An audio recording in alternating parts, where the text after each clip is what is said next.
Dear friends, as you know, Maths Aspirants is a community of mathematics students, research scholars, and teachers initiated by myself in 2017. Today, we're blessed to have Ms. Unnati Shukla.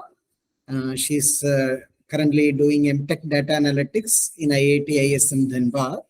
Ms. Unnati is very closely acquainted with Maths Aspirants Group, and she's really a great contributor of our group, a great supporter of our group. She qualified exams like IIT JAM, CSIR NET, GATE examinations with good ranks. And currently, I told she is now an M.Tech student at IIT ISM Dhanbad. And also, she is really very passionate to teach students. She herself running a YouTube channel to help the students who prepare for JAM aspirants. And in our platform also, she used to take many sessions. So it is my privilege and my pleasure to welcome Unnati for today's session. So I am very grateful to Ms. Unnati for being with Maths Aspirants Group. And I welcome everyone to today's session. And I'm sure that this session, beginning with functions of one real variable, will certainly help you in your to start your preparations in a nice manner. I welcome everyone to this program. Welcome, Unnati. It's my pleasure to be a part of this session and be able to impart some of the knowledge that I have. I'm also grateful to be a part of this community, Maths Aspirants. And yes, let's start today's session with a lot of enthusiasm. Let's begin with the function of one variable, which is going to be the topic for today's session. But we are going to start with limits. So yes, let's start with limits. I'm going to solve a lot of questions on limits. I'm going to give you many ideas which you might not have had before. Also, we are going to start with the very basic definition of limit. Usually the basic definition of limits are not used in the questions, but you should have a basic idea about what is the limit of a function. Okay, so take out your pen and paper, and whatever feels important to you, you can just note that down. Okay, so we are going to start with what is limit of a function. So limit of a function uses a concept of cluster point of a set. You know, usually what we know about limit is we say limit at any point A of the function f of x is equal to some number L. So whenever x approaches to A, we say that f of x approaches to L. But what is the basic idea behind this limit? We are going to study in this lecture. So it uses a basic concept called cluster point of A. That means the limit point or cluster point of a set. So let's go back to what is cluster point of a set. First of all, we need to know what is a cluster point of a set. So suppose you have a set A. Suppose you have a set A and you have a point either inside this function, either inside this set or outside this set, doesn't matter. But if you can draw any neighborhood of this particular point, and that neighborhood should contain at least one point of the set, then that point will be called a cluster point. A point C will be called a cluster point if for every del there exists at least one point of that set such that that point belongs to this neighborhood C minus del to C plus del. So C could be any point inside the set or outside the set, but if you take any possible neighborhood of this C, you should always end up having some points of A inside this neighborhood. That's the basic idea of a cluster point of a set. So let's see some examples. If I want to find out the cluster points of this set, for example, 1 by 2, 1 by 3, this is a set like this. So if someone asks you if is 1 a cluster point of this set, you know, 1 lies here, 1/2 lies here, 1/3 lies here, and so on. 1/4 lies here, and so on. These points keep on coming closer and closer, right? So can you draw every possible neighborhood of this point, let's say 1 or 1/2 or whatever? Let's check for 1 first. Can you draw in every possible neighborhood, and that possible neighborhood should contain at least 1 point of the set different from this point? There is a concept that says at least 1 point that is not equal to your point. That should be different from your point. Can you always do this? No. Suppose if I take del is equals to, let's say, 1/3. So when you draw the neighborhood of this point, 1 minus 1/3, 1 plus 1/3, this neighborhood has no point of the set, which is this set A. So in this case, we can say that one is not a limit point of this set. Similarly, for 1/2, we can also have del is equals to, let's say, 1/3 or 1/4 or whatever. So when you take the neighborhood with the radius, with the del is equals to 1/3, let's say, 1/2 minus 1/3, 1/2 plus 1/3, you are not going to end up getting any point other than this 1/2 inside this interval. So you can always have these kind of neighborhoods which make these points kind of isolated. So what is this set has any limit point? Yes, of course, this set has a limit point. We can say that 0 is a limit point of this set. Why? Because when you take the neighborhood of this 0 point, this neighborhood, whatever small del neighborhood you might have taken, 0 minus del, 0 plus del, any small neighborhood, whatever the del value can be, del could be, very small, 1/10⁻⁹, whatever. But always you'll end up getting infinitely many points of this set other than 0 in this neighborhood, no matter how small your del is. I know you might have this idea in your head before, so you can relate to it, I think. So the basic idea is whatever del you choose, for that del you should end up getting infinitely many points of that set in that particular neighborhood other than, C. And why I'm saying infinitely many points? Because if there exists at least 1 point, there are going to be infinitely many points, because in this way you can draw infinitely many small intervals, and every interval has 1 point.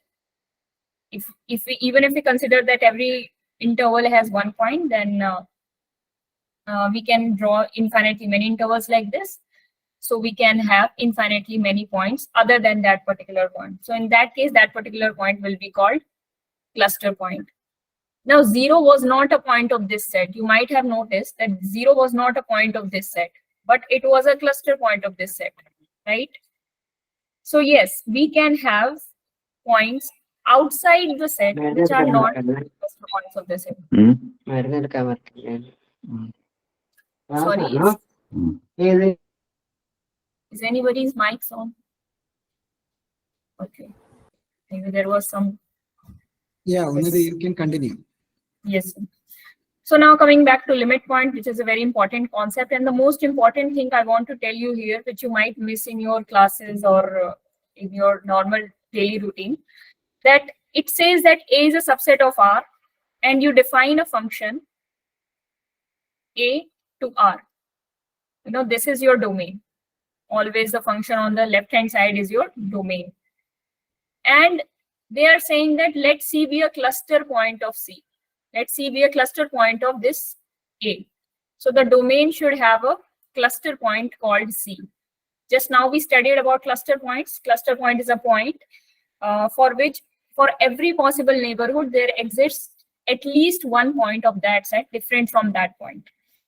So A should have this point as a cluster point.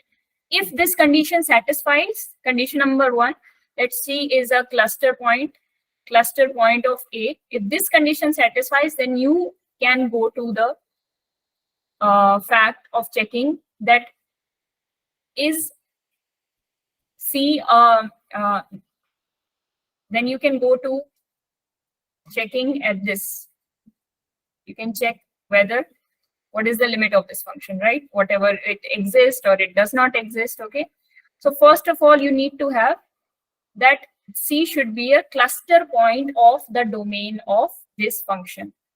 This function has a domain A, and if this set A has a cluster point called C, then you can check the limit of that function at C. Let me give you an example. Because normally questions are asked to you in a way that these are cluster points of the set. But if someone asks you a question like this, limit extending to 2 minus x plus x minus plus under root x minus 2. So you have studied in 11th, 12th class how to find the domain of this function. So for this function, what would be the domain? This is as a whole as a function. What is the domain of this function? Because inside square root, you cannot have negatives. So you will say that the domain of this function is 2 greater than equal to x, which means the set from 2 to infinity, right? But you always also has a function which is square root of x minus 2, which is in addition with this function. So for this function, to make the square root non-negative, you need to have x greater than equal to 2. So what will you do?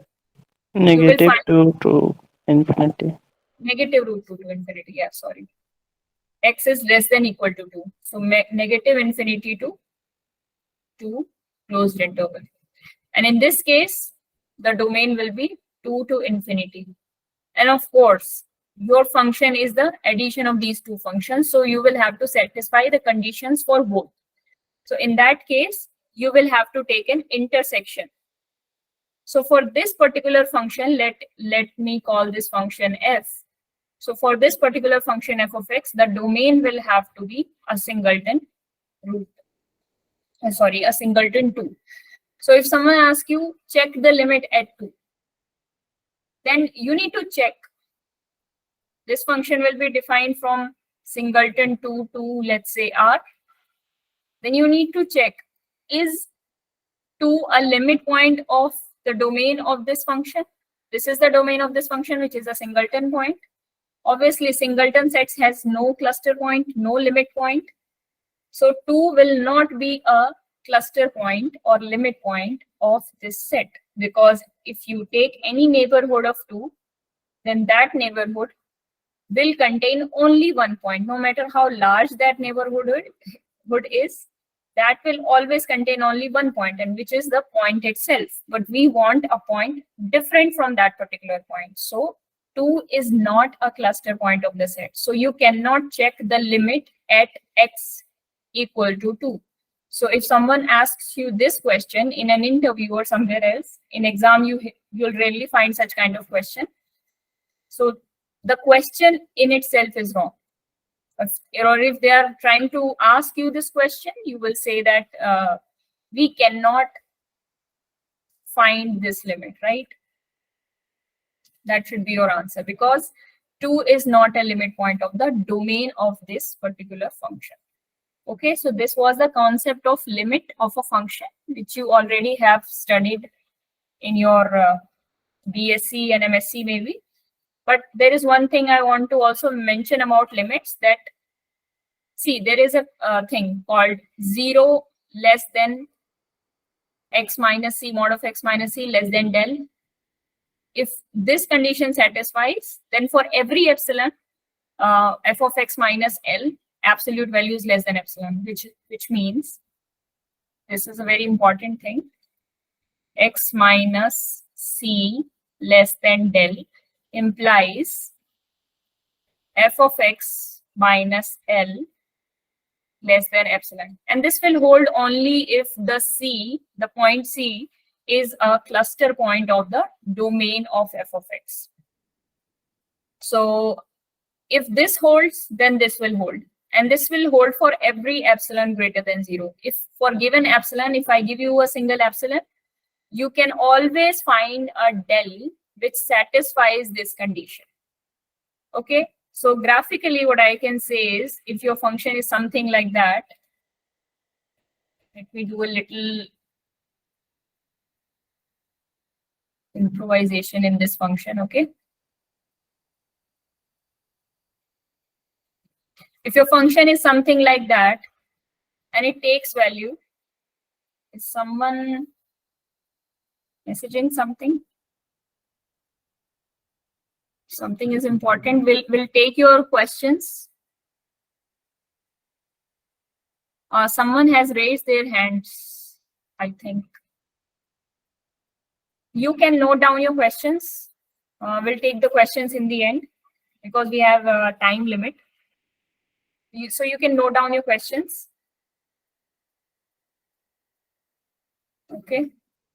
So let me just complete it. Even if you have question, you can just type it in the chat. So let's say this is a C point. Okay. But the function has a hole here. Function does not take this value L at C. Instead of this, function takes a value f of C. Let's call it f of C at this point. So the concept of limit says that you can still find limit approaching from, C minus del and C plus del. You're coming from here or maybe here. If you're coming from the right hand side, this will be called right hand limit. If you're coming from left hand side, this will be called left hand limit, right? And if you're doing that, this will be L minus epsilon, and this will be L plus epsilon. It doesn't matter whether the value at C is L or not. Here FC is not equal to L, but still you can find the limit because C is a cluster point of your domain. So specifically in the limit definition, you'll always find this 0 greater than thing. That means that X is not equal to C. We are not concerned about X is equal to C. We are concerned about the neighborhoods. Okay. So when finding limits, you need to ensure that you are concerned about the neighborhoods. So this was all about the theory. If someone has doubt, I think, sir, we can take it in the end or maybe now. Yeah, Unnati, we can consider the doubts at the end. Okay, sir. Okay. So you guys can note down your doubts in your notebook, whatever pen and paper you have. Unnati, if there is specific doubts regarding the problems that we are discussing, that can be entertained, but other things can be considered at the end. Yes, sir. So if you have doubts regarding what I told you, what concepts I shared with you, you can ask. And then we'll move on to questions. We'll do a lot of questions.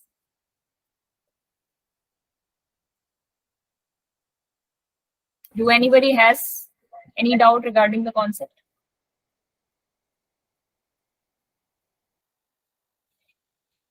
Okay, then we shall move. Maybe you guys do not have any question regarding the concept. If you have any extra doubts, we'll take it towards the end. So wait for it. And let's move on to some previous year questions of JAM. In the upcoming classes, we are going to cover continuity and differentiation. In those classes, we are also going to take some questions from other exams.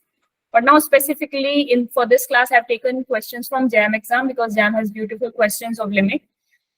In each and every question, you are going to find some new concept. Okay. But this question is a very basic question. This is a 2020 question, JAM 2020. Try to read out this question. Which of the following is a false statement they're asking you? So along with that, I want to share some strategies of question solving in the exam. This is a multiple choice question, MCQ type question. And in this kind of question, only single option is correct. These kind of questions come in every exam, single correct, multiple correct. Only single option is correct.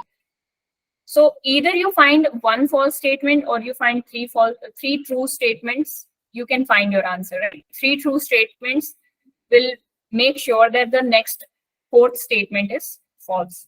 So you can apply different strategies if you do not have much idea about the question to solve such kind of questions which have, single options correct. So let's try and solve this question out. So first of all, for the option 1, let's try and solve it. Limit x approaching to infinity, x raised to x by e to the power x is 0. Let's check if it is 0 or not. So let's try and solve it. As you know that this is a infinity by infinity form. In the numerator, you have linear function. In the denominator, you have exponential function. Both goes to infinity as x approaches to infinity. So you know that this is an infinity by infinity form. And the most simple way to solve this kind of problem is to apply L'Hopital's rule, which is sometimes also spelled as L'Hospital, whatever way you spell it. So this rule says that you can differentiate the numerator and you can differentiate the denominator, and this limit are still going to be the same. But this is a very basic approach of solving this kind of question. We are going to do something else. And in this way, you are going to get 1 over infinity, which is going to approach to 0. So your limit will be 0 and option A is correct. Okay, we know this approach. But we want to know the answer just by looking at the question, just by looking at the option. What can we do? We have a criteria in calculus, in functions, which is called a dominance criteria for functions. What does this say? It says that you have certain functions which are dominated by some other kind of functions. For example, log n is a function, log n or log x is a function which is dominated by a linear polynomial function. And linear polynomial function is dominated by a quadratic polynomial function, and so on by cubic and so on. Sorry, I'm using n and x both at the same time.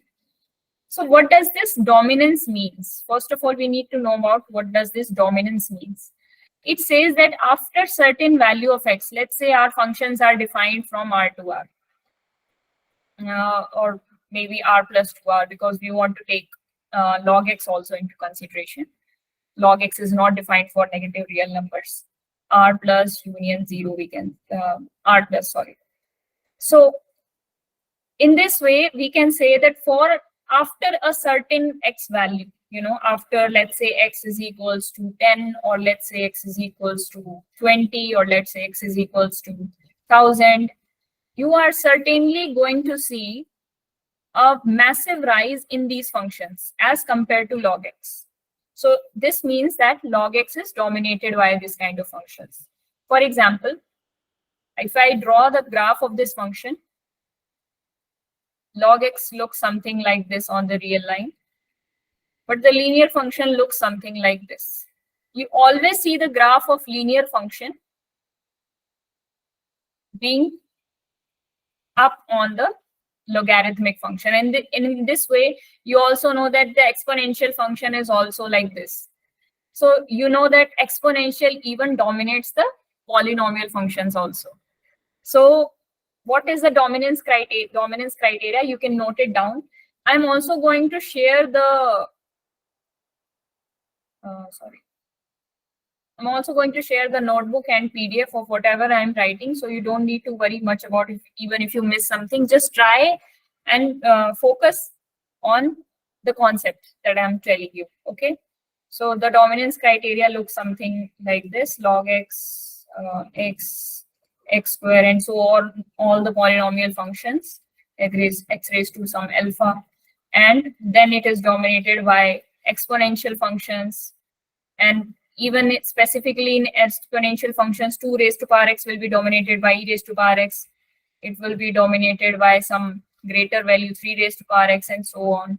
And then they will be dominated by n x raised to power x. So this is finally the highest dominated function. So if some function dominates the other, you know that this is going to approach to infinity. For larger values of x, this is going to go close to infinity. This is going to become very large, but this is not going to become very large.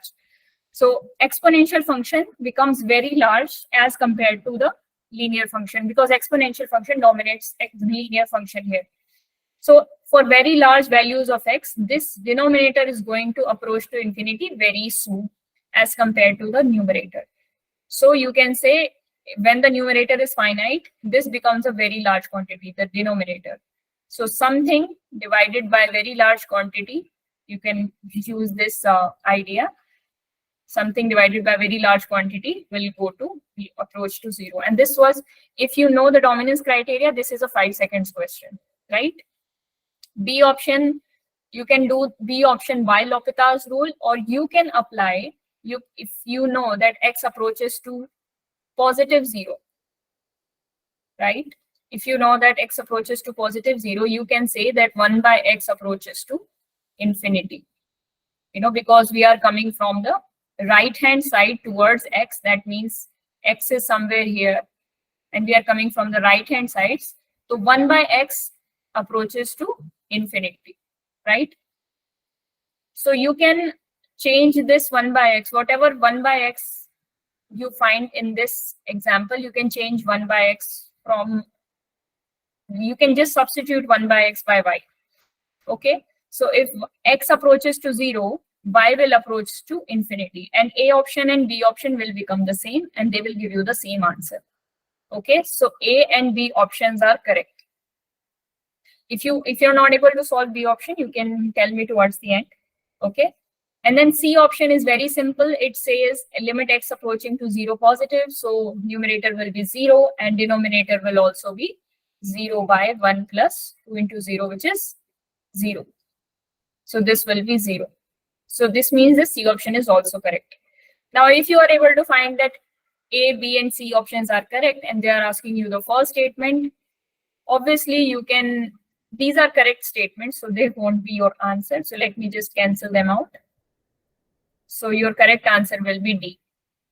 Even at this point of time, you don't need to solve for it, but if you want to solve for it, you can just go for it. This is a very simple one. This will be cos 0, 1 divided by 1 plus 2 into 0, which will be 1. So answer will be 1 and not 0. So B statement is false. I hope this question, this easy question, is clear to all of you. So if you have any doubts, just note them down, okay? Let's move on to the next question. This is a very interesting question, but this contains some infinite products. So what to do in this kind of question? So let's try to analyze this question. Limit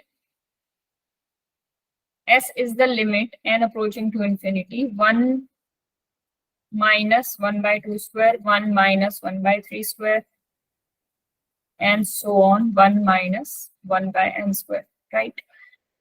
So what is S, they are asking you.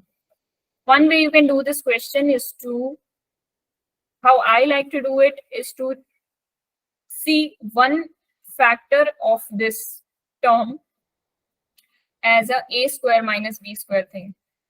You know the formula of a square minus b square, which is a plus b into a minus b, right? So what you will do is, you can write this as 1 minus 1 by 2 into 1 plus 1 by 2.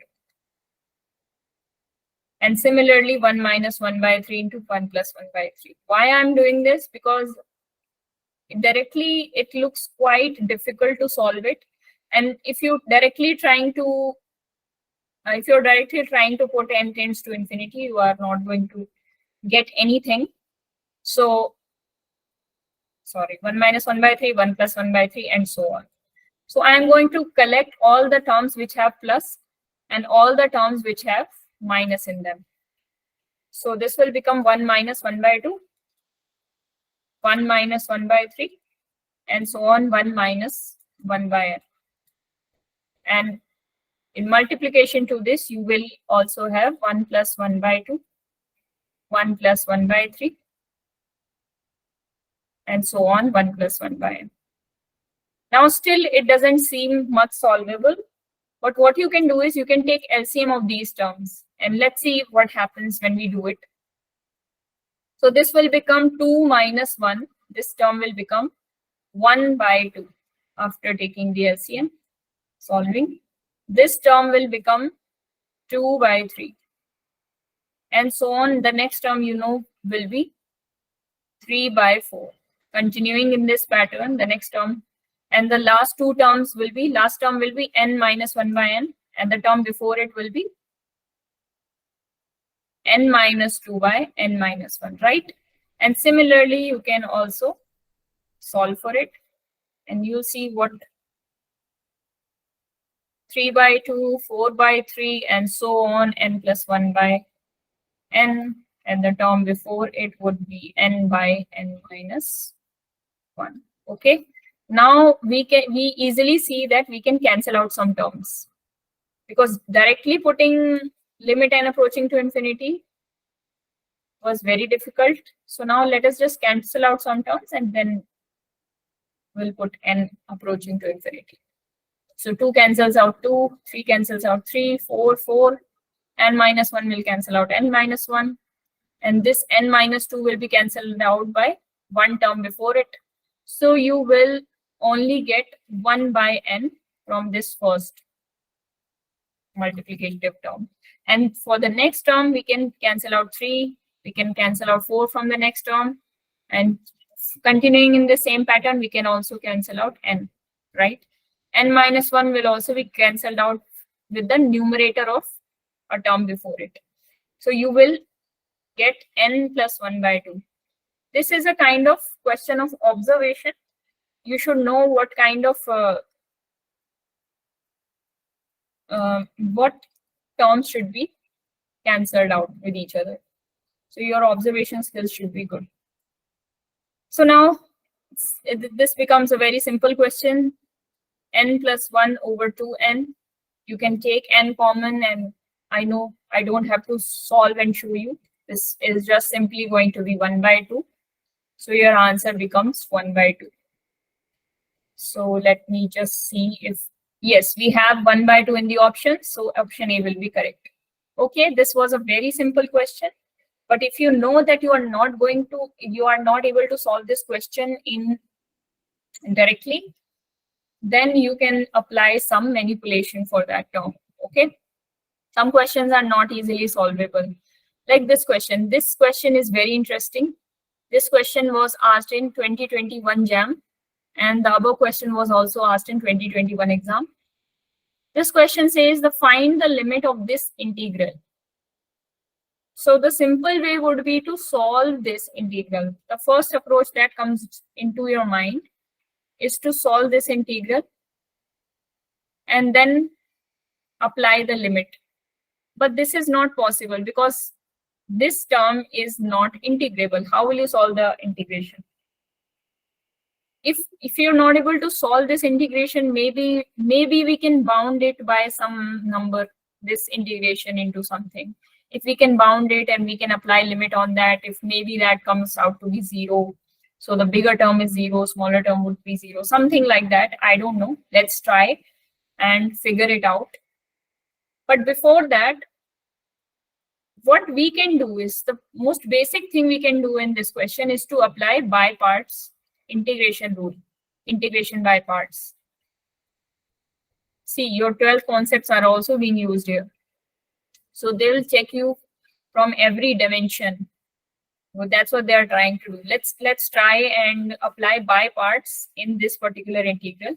0 to 1 e to the power of x square into, just take this pen, into sine nx. Okay. So now question comes, which function should be taken the first function and which function should be taken as the second function. If you take this function as the first function, thinking about Eilert rule. Eilert rule is a recommendation, but this is not a compulsion, okay? This is a recommendation to solve the questions easily. But if you try to take this function as the first function, this as the second function, then you will have to integrate this function, which is impossible in the world. This is a non-integrable function. Right now, till now, it is not possible to integrate e to the power of x square. So what we will do, we are simply going to take this function as a first function so that we don't have to integrate it, okay, and this one as a second function. So I'm going to apply by parts e to the power of x square first as it is. Integration of second. You know the integration of second is minus cos nx divided by the coefficient inside, that is n, minus integration of derivative of first, which is 2x e to the power of x square. I hope you remember integration by parts rule. This all we have studied in our schools. And the derivative of second again. Second, the integration of second, yes. Cos nx divided by n dx. Then again we have to integrate it. So now, this was our term. This was our term. Now we had to apply limit on this term. They were asking us the limit. Okay, limit and approaching to infinity. Can we do something and apply the limit? Yes. See, this x is independent of the limits. So this x and this, and think about this. You have to apply the limit on this cos nx by n. So when you apply limit and approaching to infinity on cos function, you know that cos function is always bounded between -1 and 1. So no matter what the value of n is, where n goes, cos will always be bounded. So some bounded value into some 0 value, because 1 by n is going to be 0 as you apply the limit.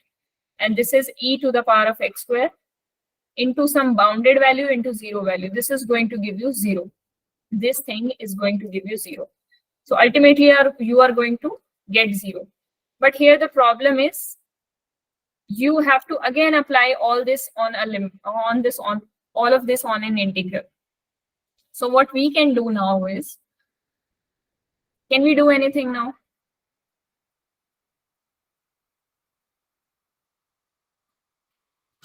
Should we again apply? Let's see. We are left with only one term now, limit and approaching to infinity. 0 to 1, 2x e to the power of x square minus cos of nx. Shall we again do the integration, or shall we bound it by something? Let's try and do something. Let's try to bound the actual limit. So if we try to bound this limit, then this will be less than or equal to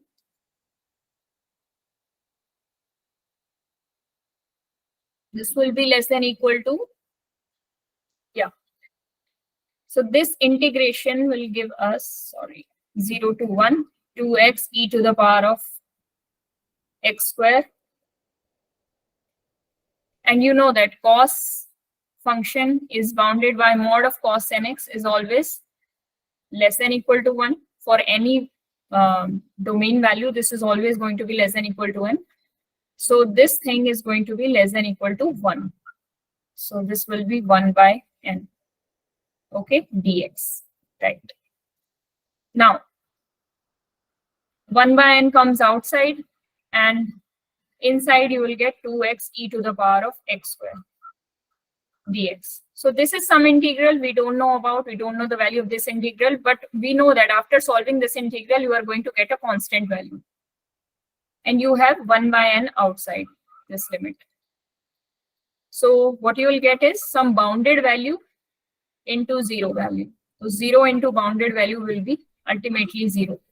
So what I did from the beginning was, I solved this question for, I applied integration by parts, and then I tried to apply the limit on the first part, and I got 0. And for the second part, what I did was, I again bounded, I took the absolute value of this and I bounded this value by some another value. And I got to know that this actual, the whole value is this whole value, the mod of this whole value is less than or equal to 0. So if some mod value is less than equal to 0, you simply say that that value is actually equal to 0. right? Because mod value is always non-negative. So this implies that this integral is ultimately 0. So the answer that you will get by solving this question is 0. Okay, I hope this question is clear to you. Any of your doubts, you can just note them down. Okay, don't worry about your doubts. I'll take all your doubts. And the next problem is a little bit different. Every problem is different in itself. It teaches you something or the other. Okay, let's think about this problem. I suppose that you might have done sequence and series in your courses. It needs a little introduction of series, but let's try to solve it. Even if you don't know it, after solving this question, you will get a whole idea of how to solve such kind of question. So this is our statement, root n plus 1 minus root n. This question was asked in JAM 2022. Also very nice question. Okay, how to solve this question? First of all, you know that the summation applies on k, right? The summation does not apply on n. So what you can do is you can take this term out of this summation because this term is independent of the summation. And then for the rest of the term, we can write it as k equal to 2 to n 1 over k into ln k whole squared. Okay. Okay. So what we can do with this kind of term is to rationalize this kind of term. After rationalizing this term, what you will get is 1 over root n plus root n plus 1. This might help us. Let's see if it does or it does not. You know what the process of rationalization is. Let me do it for you. By rationalizing, you multiply and divide by the same term so that it does not affect the actual term, but you change the sign so that you get something root n plus 1 plus root n. So after you are done with multiplying, you will get this because you are going to get 1 in the numerator. So limit n tending to infinity, summation k equal to 2 to n 1 over k ln k whole square, right? So now what we can do is think about this as a series because limit applies on this and this too. After applying limit on these two terms, you know that this becomes an infinite series. This is an infinite series as n approaches to infinity. So you might have seen this kind of series in your coursework or maybe not. What is special about this series is that this is a monotonically decreasing series. So this is a kind of series that looks something like this: 1 by 2 ln. My pen is not working right today. 1 by 3 ln 3 square and so on. You know, the nth term of this series is 1 by n ln k, n ln n square. We have a rule called Leibniz rule, maybe Leibniz rule in series.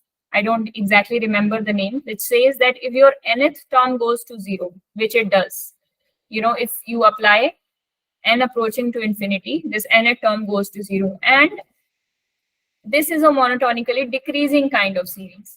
Yes, this is a monotonically decreasing kind of series. An is monotonically decreasing kind of series, then this series will converge. But how will you know that this is a monotonically decreasing kind of series? Let me just give you an idea about this. So how to check if this is a monotonically decreasing series or not? So if you want to check that the nth term is monotonically decreasing or not, what you can do is to differentiate it. Do you remember? If the derivative of some function is less than 0, then that function is monotonically decreasing. So if you want to check it, you can just differentiate it. What you will get is -1 over n into log n or natural log, whatever it is, squared, and the derivative of these functions. So what will be the derivative? N as it is, 2 natural log plus natural log of n. So you have a -1 outside and all the terms inside are positive. So clearly this is a negative term. So this is a monotonically decreasing kind of series, and the nth term goes to 0. So this series is a finite sum. It gives you a finite sum. As n approaches to infinity, you realize that this is a finite sum. Finite sum means some constant value, some number you are going to get from this series. You don't know what the number is going to be, but you know that this is a finite sum. And this finite sum is being multiplied by this quantity. What is this quantity? This quantity, as you approach to infinity, will go to 0. So again, that concept came, 0 into finite sum. The concept of 0 into finite sum came. So what you will get is, the answer will be 0. So D option will be the correct option for this.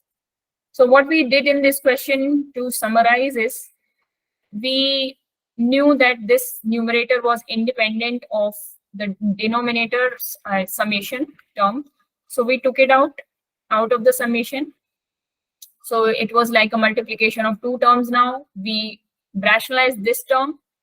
After rationalizing, we got something like this. And in multiplication, we had this series. But we knew that if n approaches to infinity, this series is going to be. Also, I missed one step.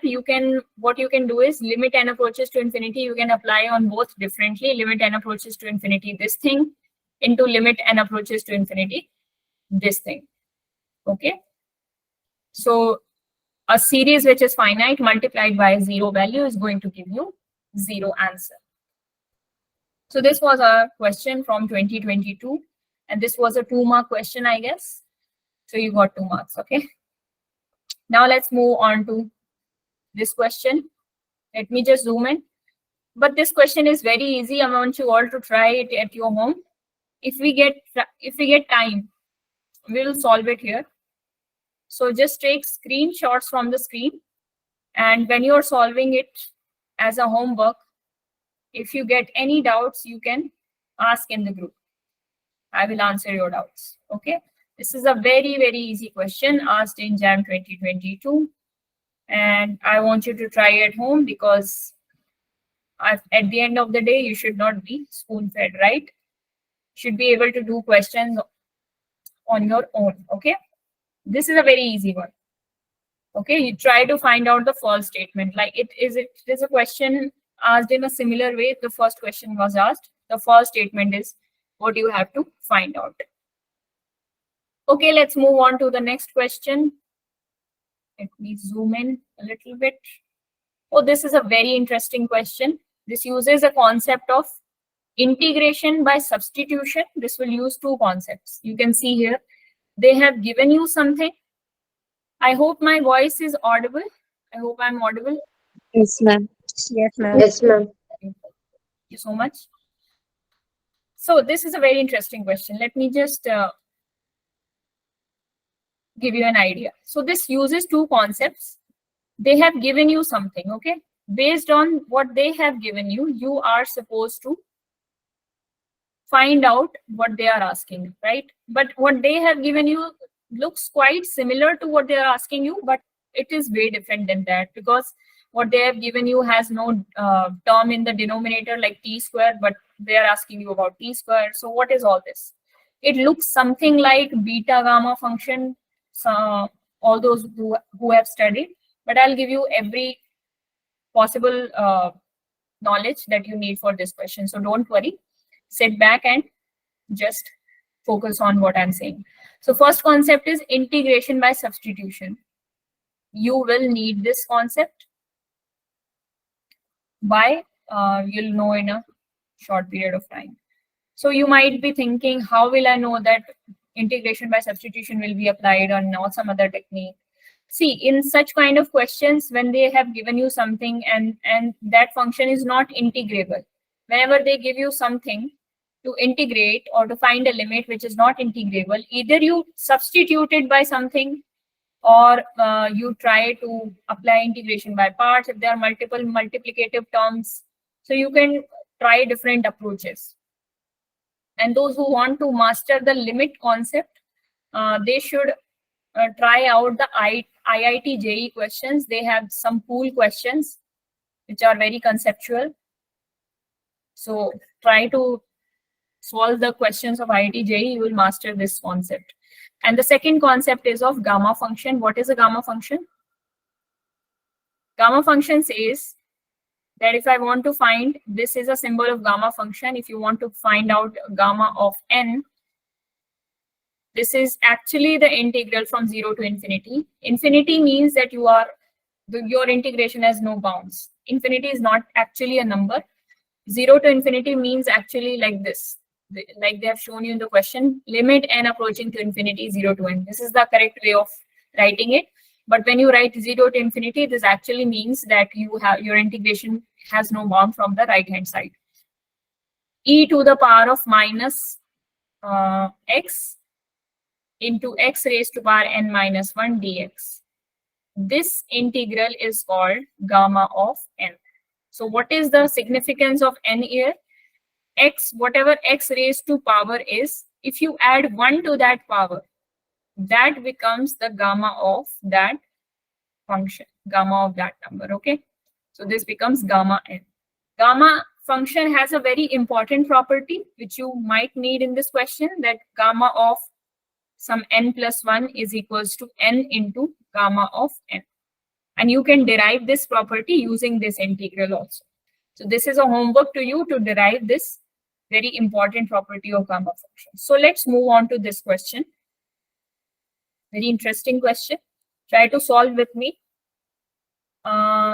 Let's hop on to what they have given us. Limit n approaching to infinity. They have given 0 to n e to the minus t square dt is equals to root pi by 2. They have given you this. Even if you don't remember what the value of gamma 1 by 2 is, this particular piece of information that they have provided will help you in knowing that. So this is a non-integrable term, as you know that e to the x square or e to the minus x square are not possible to integrate directly. So what I'm going to do is to substitute t square as z. So what I'm going to get is 2t dt is equals to dz. So I can get dt is equals to 1 by 2. T means square root of z, dz. So I can substitute this in my question. So after substituting, what I'm going to get is limit n approaching to infinity. Or in simple words, as I explained you, I can write 0 to infinity for the time being to save my efforts. Okay. This means the same, e to the power of minus t square. T square is z. Okay. Dz is actually, sorry, dt is actually this. So 1 by 2 root of z dz. Okay. So this becomes 1 by 2, 0 to infinity, e to the minus z and z to the power of 1 by 2. So now we studied gamma function, and gamma function says whatever is in the power of x, just add 1 to it and you will get the gamma 1 by 2. negative 1 by 2, right? So this becomes gamma of negative 1 by 2 plus 1. Is gamma only defined for integers? No. Gamma is also defined for, gamma is defined for specific quantities also. When you study gamma function, you will know more about these properties. But right here, it's not needed. So this becomes gamma of 1 by 2. So whatever they have given us is actually gamma of 1 by 2. We realized it. If you study gamma functions, you already know the value of gamma 1 by 2, but it doesn't matter if you know or you don't know, because they have provided us with decent information. So according to this, our gamma 1 by 2 is given by them to be root pi by 2. And this, there was also 1 by 2 outside. I forgot to write 1 by 2, 1 by 2, 1 by 2. So 2 cancels out 2. So gamma 1 by 2 becomes root pi. All those who have studied gamma functions might know this already, but no problem. This made us realize that this is gamma 1 by 2. Okay, this is something gamma 1 by 2. Now we are supposed to find out this quantity. Let me just write it down. Second, let me just create more space here. Okay. Now we are supposed to find out this limit.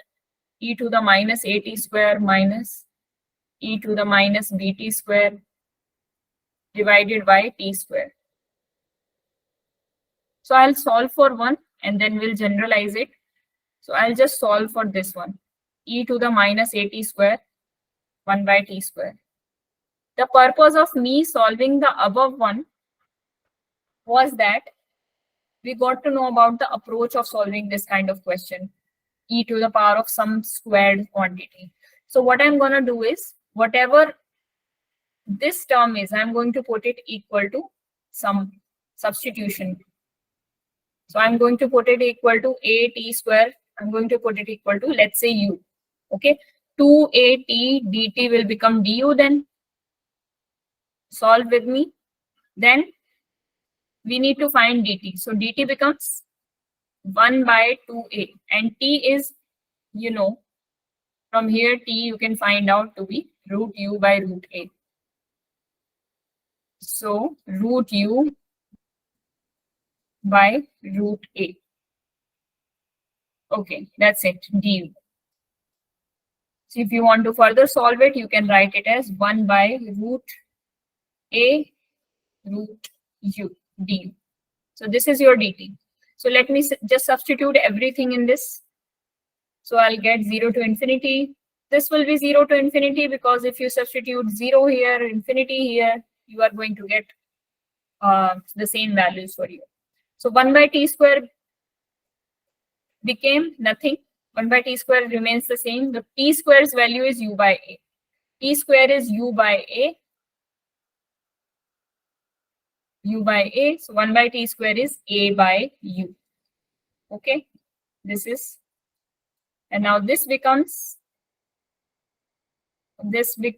e to the power of minus u, and multiplied by it will be dt. dt will be 1 by root 2 root a root u, and this is all, everything we need. Now, if you want to cancel out something, you can, for sure. 1 by 2, I'll take it common. A will be cancelled out with this. So in the numerator, it will be root a. And in the denominator, you will have u to the power of 1, u to the power of 1 by 2, which will be u to the power of 3 by 2, e to the power of minus. After doing so, we know that this thing becomes, 0 to infinity, e to the power of minus u, and u to the power of minus 3 by 2, right? Du. So this becomes what? Root a by 2 and into gamma of whatever the power is, just add 1 to it. Minus 3 by 2 plus 1. So root a by 2 into gamma of negative 1 by 2. Now how to deal with gamma of negative 1 by 2? See, you know the property of gamma function that n plus 1, gamma of n plus 1 is nothing but n gamma n. So gamma of 1 by 2 is actually something minus 1. Minus 1 by 2, gamma of minus 1 by 2. So from here, you can find out gamma of negative 1 by 2. So gamma of negative 1 by 2 becomes negative 2 times gamma of 1 by 2. and gamma of 1/2 came out to be root pi. If you remember, it was root pi. So it is root pi minus negative root 2 pi. So this term becomes minus negative root 2 pi. So root a/2 minus, sorry, just create more space.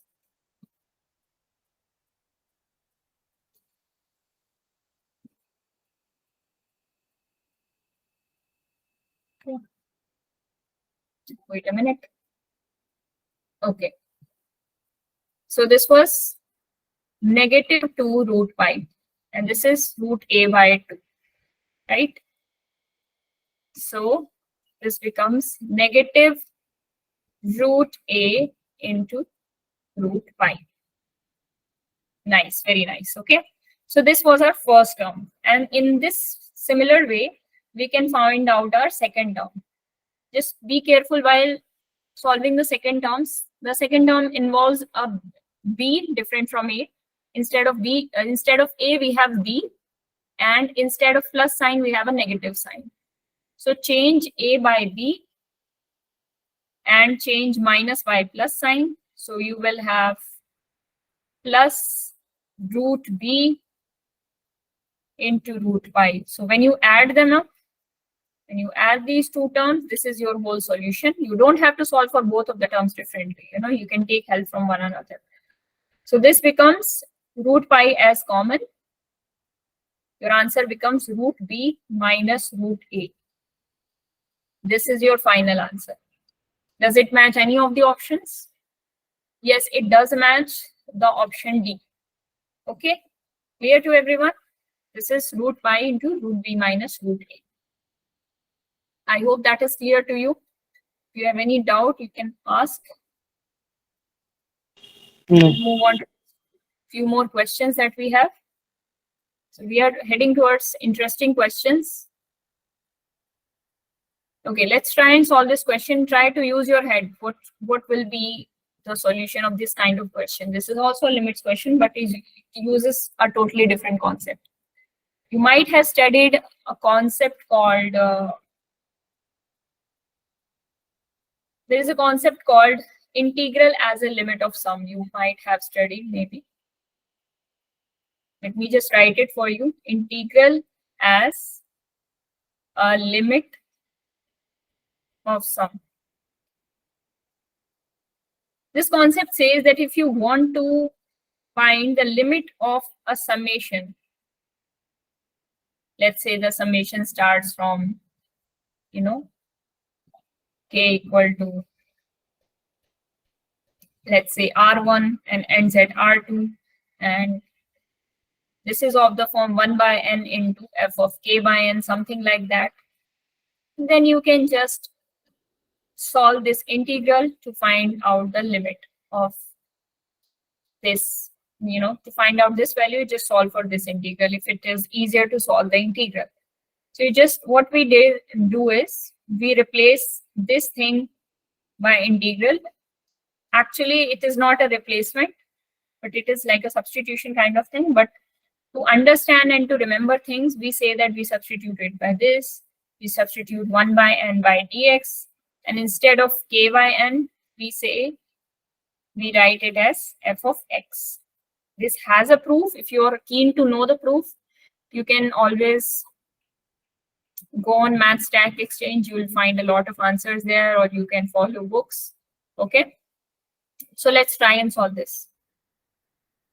So what is alpha beta? You might be thinking, what is alpha, what is beta? Alpha and beta are the upper and lower limits. How do we find them out? We apply limit and approaching to infinity on the lower summation value divided by n.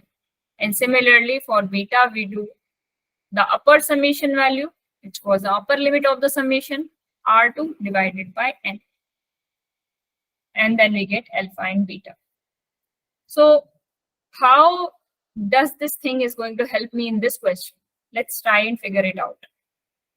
So let me just write the first term for you, limit n approaching to infinity, 1 raised to power 4 plus 2 raised to power 4, 4 plus up to so on, n raised to power 4 divided by n raised to power 5. Let's try to solve this, just this term, okay? So in this term, I can write this term in the form of a summation, because without summation, I won't be able to apply this. So let me write k is equals to 1 to n and k raised to power 4. And since the summation does not apply on the denominator, I can also write this term in denominator outside it. Or maybe I can do this thing. I can also write it inside. But to modify this in the form of integral as a limit of sum, what I can do is take n as common outside. Summation will be from k equal to 1 to n, k by n raised to power of 4. So n power 4 is here, n raised to power 1 is here. So the total power of n is 5 in the denominator. Now this looks something like this. You know, you can find some links from there and there. So yes, obviously this is f of the form f of k by n. So what we can do is now is we can write it in the form of integral and just directly solve it. This is a very easy task to do. So in the form of integral, we'll have some limits we don't know about. 1 by n will be changed to dx, and this thing will be changed to f of x, which means k by n raised to power 4 will be changed to actually x raised to power of 4, right? K by n is directly changed to x. So lower limit will be limit n approaching to infinity, the lower limit of the sum, that is 1 divided by n, which is 0. And the upper limit will be the lower limit of the the upper limit of the summation, which is n divided by n. And this is equals to obviously 1. So 0 to 1, you will have to integrate this function, which is a polynomial function. And this is the easiest thing to do in the world for you now, right now, because that is just 1 by 5, okay? I don't think I need to explain you this concept. This is 1 by 5. Okay, so this limit is nothing but 1 by 5. But there is also one thing that's left. There is also another term, this. This can also be solved in the same manner as limit. Okay, let me just do it for you. Now you might be getting an idea about how to do it, right? Let's see. So you need to find this limit. Limit n approaching to infinity, 1 by root n, 1 by root n plus 1, and up to so on. You need to find this limit up till, let's see, up till 4n. Can I write 4n as n plus something? Yes. How can I write 4n as n plus something? What do I need to add in this? I need to add actually 3n, right? To make it a 4n. Why did I do that? Why in this world I did that? Actually, I wanted to take common root n. So when I do that, outside I'm going to get a root n. But inside, what I'm going to get is root 1 plus 1 by n. Up till now, I think you might have gotten the idea of what I'm trying to do. Okay, 1 plus 3n by n, right? Something like that. Or maybe 3 I can write. But outside it becomes 1 by n, and inside it becomes a summation kind of thing. So this becomes 1 plus 1 r by n. Can I write it as like this? And r varies from 1 to 3n. Do you agree with me? R varies from 1 to 3n. Right? 3n, this is 1. 1 plus r by n, and r varies from this place to this. I hope this is clear to you. Yes, ma'am. Yes, ma'am. Okay, let me create some space. We are running out of space. I'll share the PDF with you, thinking that it would help you in the future. So how will I solve it now? Let's see. I can convert it. I can write it as dx I can write it is in the form of f of r by n, which is actually going to be 1 over 1 plus r by n will be replaced by x. So 1 over 1 plus x.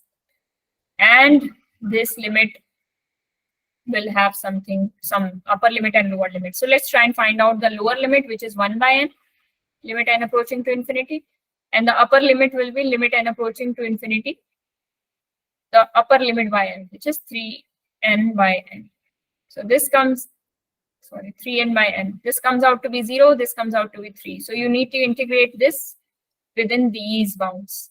Okay, so integrating, after integrating, as you all know that you can integrate it, you will get, I think, this. And when you put these limits, what you will get is 2 into square root of 4 minus square root of 1. So 2 into 2 minus 1, which is 1. So answer will be 2. So this was the second term that I solved for. The first term was 1 by 5.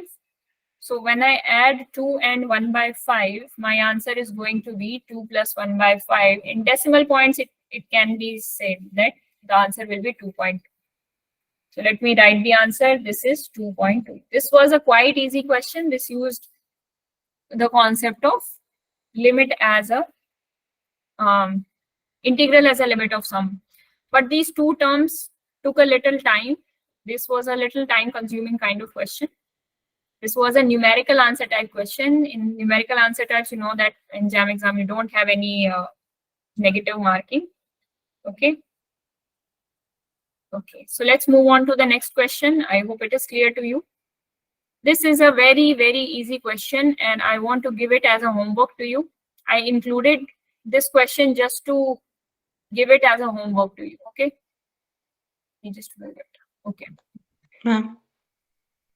This is a very nice question. I'll give you a hint of solving this question, and after that, you will be able to solve it. This uses L'Hopital's rule. L'Hopital's rule. Okay. So over and over again, you might have to use L'Hopital rule, but at the end, you will get an answer of this question.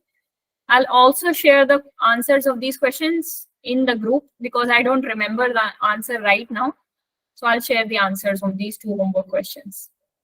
Okay, now we are left with two questions. No, this is just a single question we are left with. This is our final question. Let's try to do it. I haven't covered much questions, but I have covered much of the concepts that you might need while solving any limit question. We have done like 3 concepts, and this is a 4th concept that will be used while solving a limit question. So this concept uses a concept called differentiating an integral. Differentiating an integral. This sounds pretty weird. If you haven't studied something called Leibniz rule, this is a kind of tongue twister, Leibniz. Differentiating over an integral. So we summed over an integral, we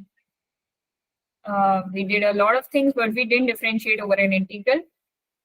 Now, why do we need to differentiate it over an integral? Because see, the first approach that we follow while solving this question is to just apply the limit a.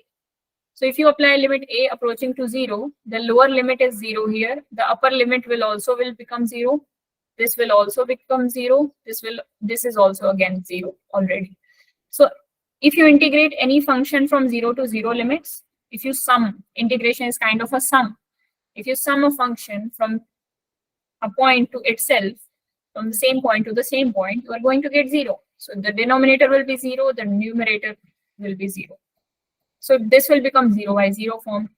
And in such cases, you know that you use L'Hopital's rule. And to apply L'Hopital's rule, what you will have to do, you will have to differentiate this term, this denominator and this numerator. So to differentiate this kind of a thing, we need a rule called Leibniz.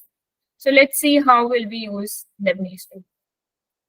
So Leibniz rule says, if you want to differentiate, if your function is given to you, and this is in the form of variable of t, And if you want to differentiate this complete integral, whose limits are in the form of x, then how can you do that? They ask you to simply substitute wherever you find t, and another variable, the variable with respect to which you want to integrate the function. You just substitute that variable with the upper limit first, okay, and then derivate the upper limit with respect to x. Then again, you put a minus sign between them. Then you again substitute the t value with the lower limit itself, and then you differentiate the lower limit. And then you add the partial derivative, the integration of the partial derivative of the inside function with respect to x.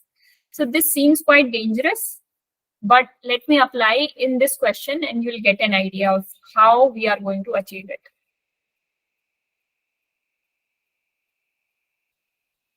Zero to a sine x square is something, sorry, sine x square, I suppose this is something we have to, yeah, this is something we have to differentiate. So d by dx we want to do, so sorry, d by dx, because we want to differentiate it with respect to a. Why? Because we are taking limits on a. We are approaching a approaching to 0. So L'Hopital rule says that whatever the point on which you are applying the limit, you will have to differentiate with respect to that point. So we are applying limit on a, so we'll have to differentiate with respect to a.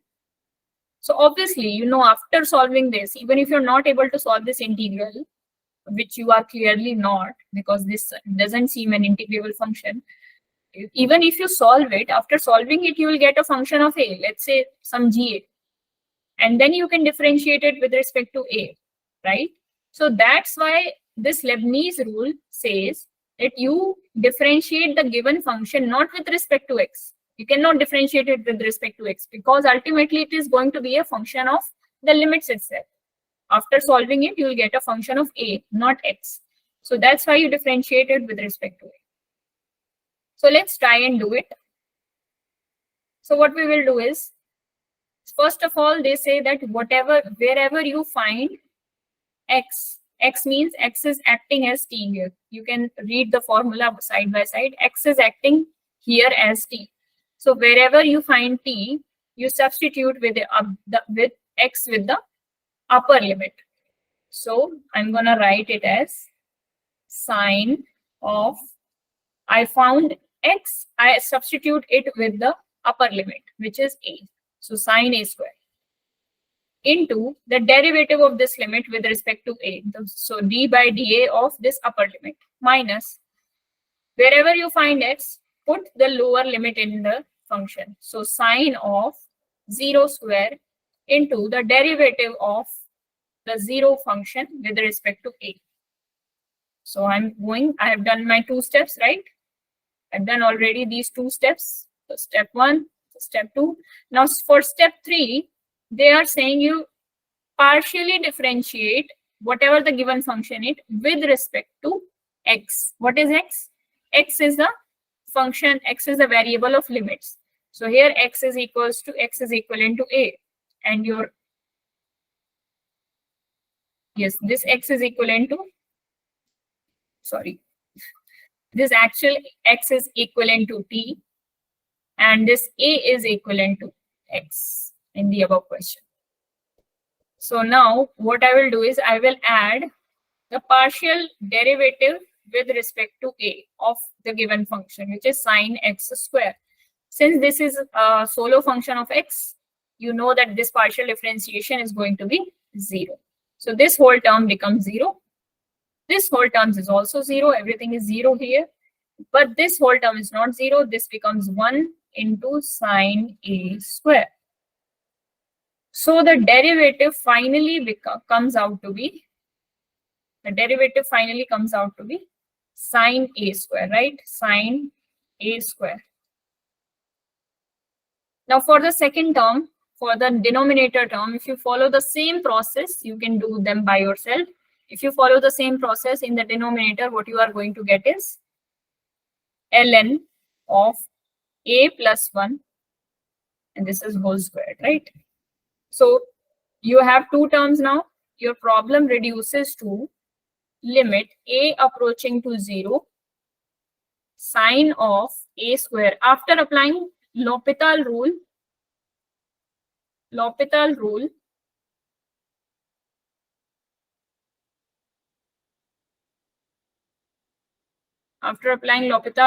one time. This is what my situation is, because I have differentiated the integral ln of a plus 1 whole square. Now you apply a approaching to 0 limit. What you will get is 0 by ln of 0 plus 1, that is ln 1. ln 1 square is obviously 0, so 0 by 0 form. Again, you will have to apply L'Hopital rule second time. Let us apply. Now this becomes a very easy question for you. Sine a square has a derivative called cos a square into 2a. You're differentiating with respect to a. In the denominator, you have 2 into, because the power is going to be come down. And ln, the inside integral is 1 by a plus 1. Now try and apply the limits again. What you will get is 0 in the numerator, and in the denominator what we will get is, again we'll get 0, I think. What is it? 2. Yes, it is again 0 by 0 form. Because of this you'll get 0, because of this you'll get 0. So let me just modify it, and I will then apply 2 will cancel out 2. So a into a plus 1, this a plus 1 gone up, cos a square ln of a plus 1. I want you all to solve it with me. Now finally, oh, there is one more question. This question is a little different. Let's see. Okay. So what you will get? You'll have to apply u into v rule. So u as it is, we differentiated minus sine a square into 2a plus cos a square as it is. That a plus a square differentiated will be 2a plus 1, right? And this will be 1 by a plus 1. So if you apply limit now, this thing will become 0, and this thing will become 1. 1 over 0 plus 1. So the answer comes out to be 1. If I'm not wrong, the answer is 1. Anybody can confirm. And so the answer will be option B. Okay. So this was all. This used a really easy concept of Leibniz rule. And this is the latest JAM question of 2023. Right? This is how IITs are asking question these days. Okay. This question I have included by mistake, because this used some extra concepts of sequences. So we are not going to cover this question in class, but you guys can try this question, and if you have any doubt, you can also ask me. I'm going to share all this content into the group, whatever I have taught you. Okay, this was all from me. If you have any doubts, you can ask. Sir? Okay. No. Okay. Thank you, Unnati, for this nice session with a good collection of problems. You may feel free to share your comments, ask your queries. First of all, keep your video and audio in the on mode, and introduce yourself first before asking the question. Hello, sir. Hello, ma'am. My name is Sharda, and I'm from WMO College, Wayanad, Kerala. Ma'am, thank you so much for this wonderful session. And we have got many ideas about how to approach a problem from different point of views. Thank you so much. Ma'am, I have a small doubt in finding the gamma function of -3, 1 by 2. Can you explain me? Okay. I was trying to ask it at that time, but my microphone was not working at that time. This is a very easy task. It will just take 1 minute. Okay, so we found out gamma of 1 by 2, right? Which was root pi. And we also have a property that we know that. Do you have any doubt regarding gamma of 1 by 2? Because this has a proof, I know, but I used this in finding using, I found out gamma of 1 by 2 using the details that they provided in the question. So I have started the problem from here. Gamma of 1 by 2 is root pi. I've explained how did we do that. We applied by substitution method. And after getting gamma of 1 by 2, we know that we have a property of gamma function, that gamma of 1 is n minus 1 into gamma of n minus 1, right? So you can also call this property as gamma of n plus 1 is n gamma n, which is similar to this. Both are same. So now we want to find out gamma of minus 1 by 2. And we know a relation between 1 by 2 and minus 1 by 2 is that minus 1 by 2 is, 1 by 2 is minus 1 by 2 plus 1, right? So what I can write is here, if I use this property, I can write, if I take n is equals to minus half, okay? Then what I can do is gamma of minus half plus 1 will be equal to minus half gamma of minus half, right? And now, and now what I can do is, this thing is nothing but gamma of 1 by 2. You know that this is 1 by 2, and this is something we have to find out, gamma of minus 1 by 2. So gamma of minus 1 by 2 will be equal to what? This will go here, so minus 2 times of gamma of 1 by 2. So gamma of negative 1 by 2 becomes minus 2 times whatever gamma of 1 by 2 was, which was again root pi. So this becomes minus 2 times root pi. And you can explore more values using these properties. This was just one. When you go on in depth of these, you can explore more properties and more values. You can also find out gamma of negative 3 by 2 and something like that. I hope it is clear now. Even if you have any doubt, you can ask. Thank you, ma'am. It's clear now. Okay. Thank you, ma'am. And thank you for this session. Thank you so much. Thank you, Sharatha.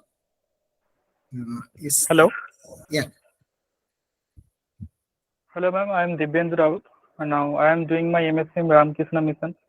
Ma'am, I have a question that when you were solving a question regarding to limit, there was a series whose general term was 1 by k into whole square of ln k.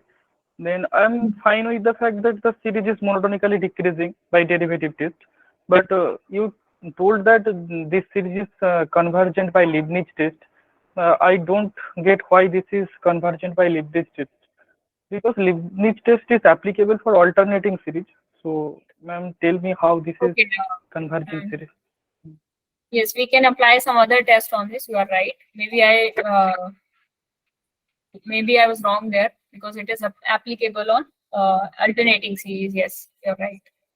So we can apply, maybe there is a test called 2 raised to power n test. What was it called in series? I don't remember exactly the name, but there are many tests. Yes? Ratio test. Something like. We change the terms by 2 raised to power n and then multiply one term of 2 raised to power n, something like that. I don't remember the name. We can also apply that test here. And not because series I've done a long time ago. Condensation. Condensation. Condensation. Yes, exactly. Cauchy's condensation. Yeah. You can also apply that test here, and that decreasing kind of concept that we have monotonically decreasing term, that will also be used there. Cauchy's condensation test. So I tried it with condensation test also. It will work well. You can try it with that also. My bad. Okay, ma'am. Yes, it was my bad. Okay, others. Good afternoon, ma'am. Good afternoon, Praveen. Ma'am, I am a BSc Mathematics student, third semester. Yes. My doubt is like now each of the questions that you have given or discussed in the class like follows different approaches. So is there any systematic way we can go about this? You can solve a lot of problems on limits. That's the only way you can go about this. And there are many books on limits, because limits, continuity, differentiability is a topic of IIT JEE too, and they ask really hard and good level questions. So that is one way you can practice through their books, but you don't have to go that much deep. You just solve previous year questions of IIT JEE, IIT JAM, NBHM or GATE. That will be enough for that. And you can find extra problems in the internet also. So I won't say there is a systematic way, but yeah, there are 4 to 5 different approaches that you can apply that we use today to solve limit questions. Mainly these cover 90% of the questions, and the rest you'll have to practice. Okay, ma'am. Thank you. Okay, thank you, Praveen. Others? Okay, please, if it's possible, please keep your video. Yeah, that's good. Dharmendra, yes, you can continue.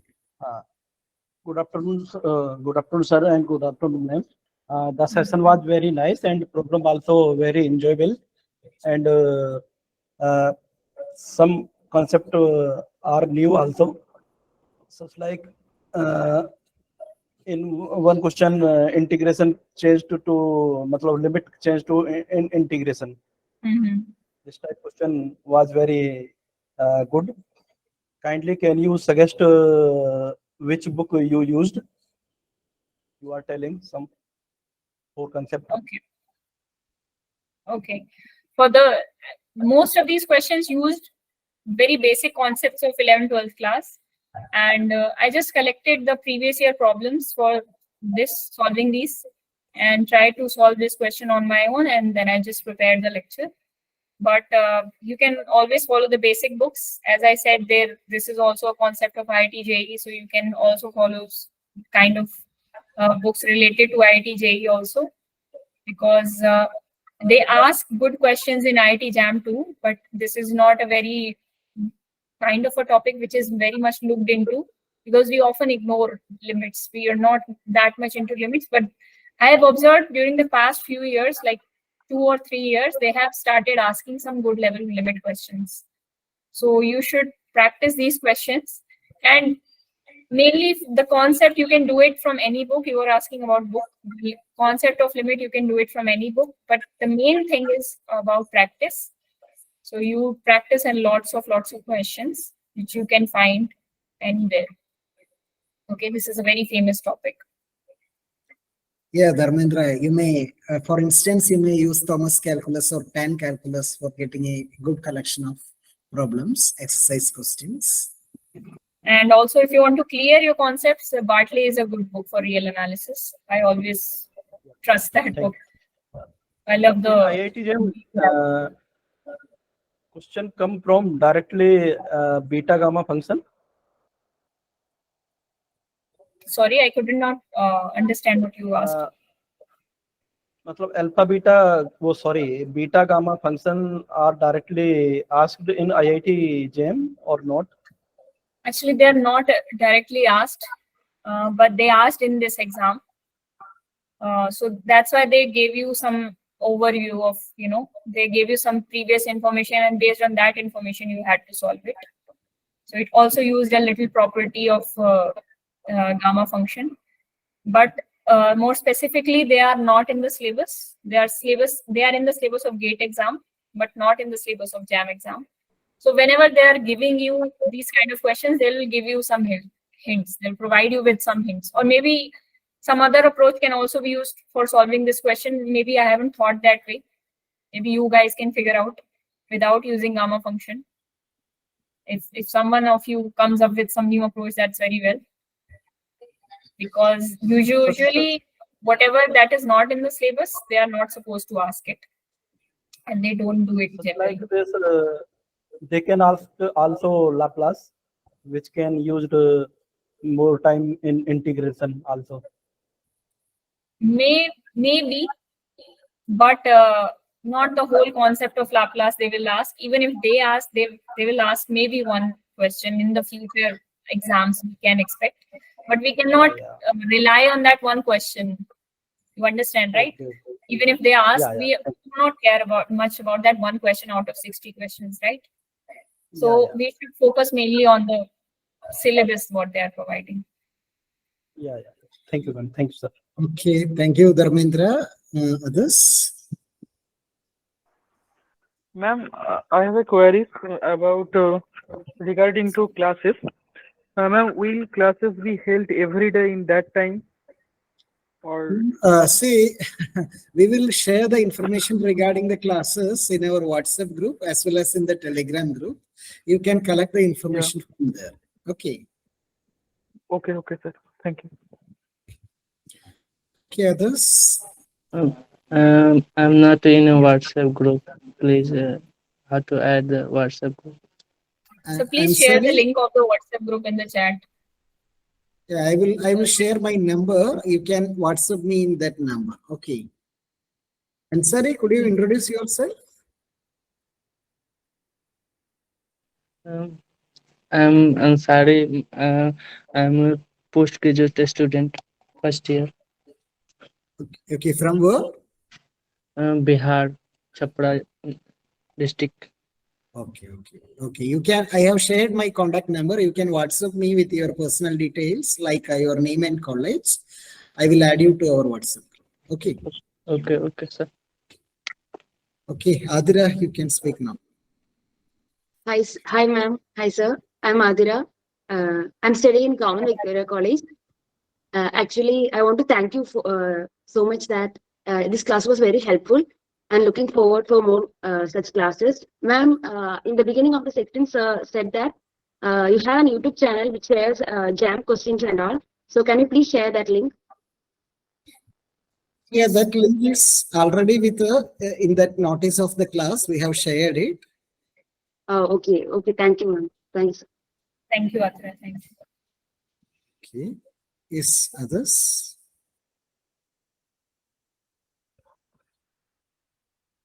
Also, someone has asked in the chat, can we apply first a fundamental theorem of calculus to differentiate it? Obviously, you can apply because Leibniz rule somewhere uses the concept of fundamental theorem of calculus.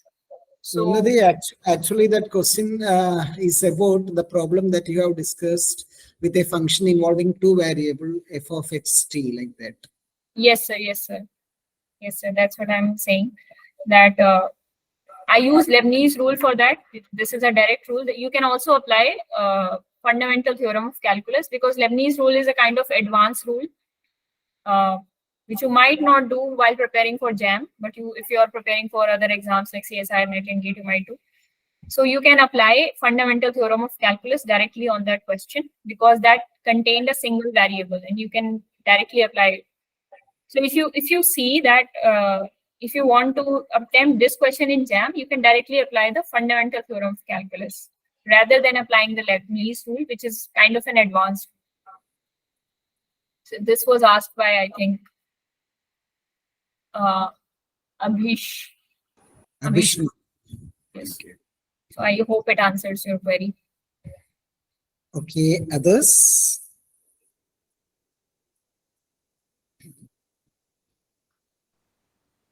Hi, ma'am. I'm Parvati from St. Teresa's College, Kerala. Hi, Parvati. How are you? I'm fine, ma'am. Yeah. Thank you for such a wonderful session. It was very good. You explained different problems in a very good way. Thank you so much. And also thank you for Vinod sir for holding this session. Thank you so much. Thank you, Parvati. Nice to see you again. Hi, ma'am. My name is Pooja.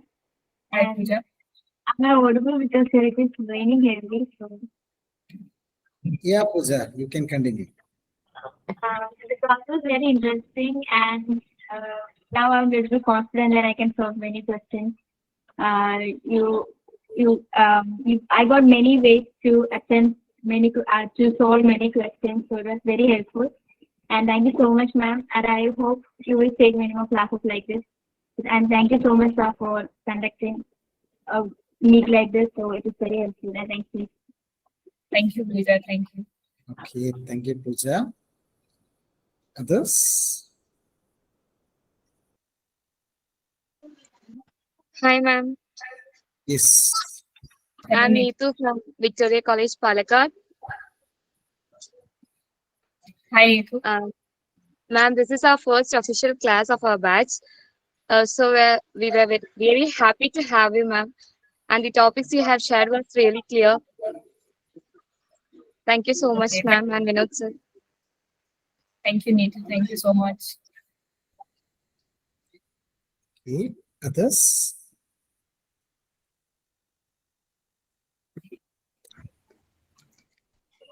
Good morning, ma'am. Good morning, sir. Yes. My name is Devi Nandana. I am from 𝕗𝕒𝕚𝕚 College, Koravalangad, Kerala. I want to thank you, ma'am, for spending your valuable time for us, preparing us for the competitive exams. And thank you, Vinod sir, for your great efforts.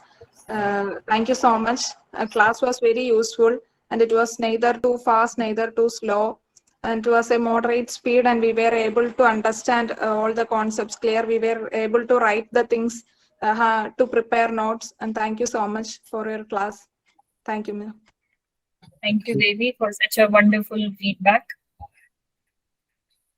Yeah, dear members, your feedbacks will be really helpful for Unnati also for improving her teaching skills and teaching styles. Sir. Okay, dear participants, if any of you would like to share any feedback, please make it do now. Feel free to share your feedback. You can turn your video on and share your comments. Yes.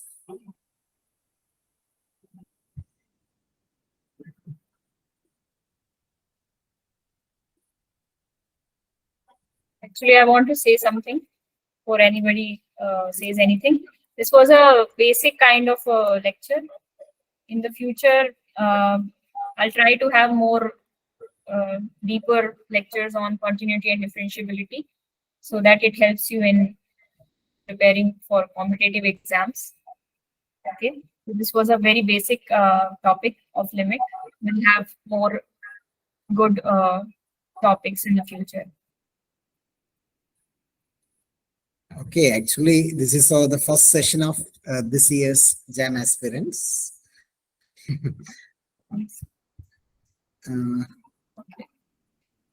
Okay, any others would like to make any comment? Please make it now.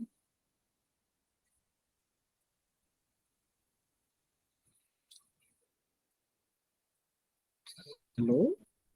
What about the CSIR NET preparation?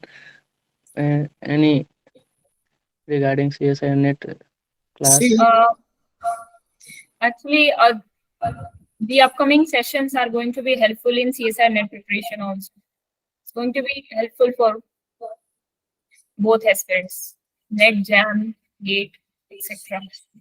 Yeah, our sessions are somewhat in a universal sense, like suitable for anyone who wishes to pursue higher mathematics, not restricted to any particular exams. We try to include problems from all the exams.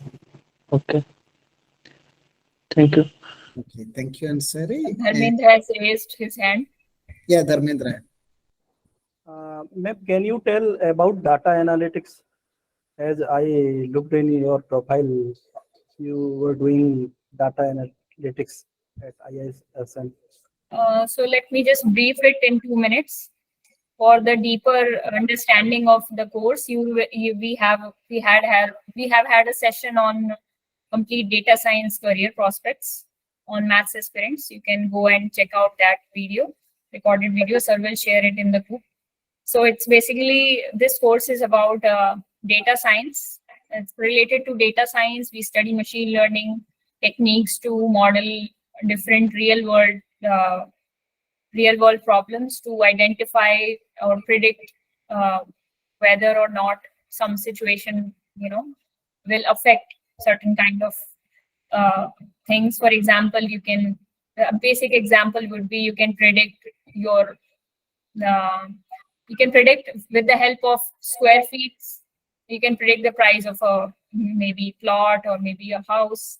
So these kind of applications are everywhere, and obviously this is an M.Tech program, so you get good opportunities of placements here.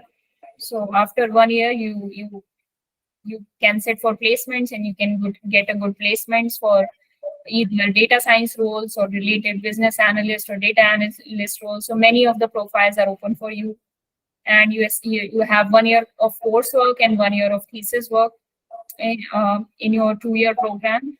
So yeah, that is it about the program. That is the briefing of this course.